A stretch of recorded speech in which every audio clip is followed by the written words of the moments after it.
Okay, welcome to this recording. Today I'm highlighting a bit on SolidWorks Motion. It is a kinematic simulation tool. Now, typically in any assembly, we end up creating a few mates down here, which will help you give the relation between two different parts. You can see this is a simple cam mechanism, and a few mates have been created down here to represent the way the two parts are going to interact or positioned. So this is what happens in the assembly stage. The designer does all this, and this is what happens. Now when we move into a kinematic simulation tool, typically when I create a motion study, in most of the softwares or in the past, we ended up recreating the connections between these entities, and those were created as per the requirement of motion.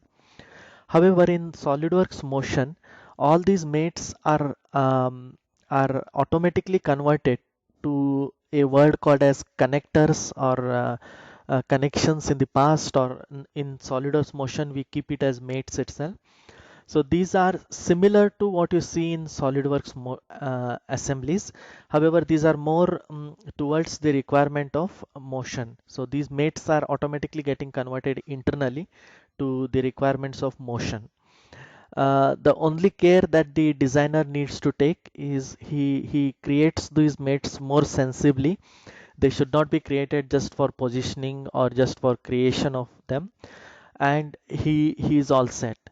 Typically, a important concept in motion is something called as redundancies. He needs to ensure that there is minimum or no redundancy in the assembly. So this is what happens, uh, and this is where way it is created. Now, because of this, a huge amount of time in creation of the mates is reduced, and finally we are having a setup. You can see here a setup wherein we just create other things in the setup. That is, it could be motors, any contacts that we want to specify. In here there is contact for the cams, and any springs or other elements that we want to add. And that is it. The setup is all set and ready.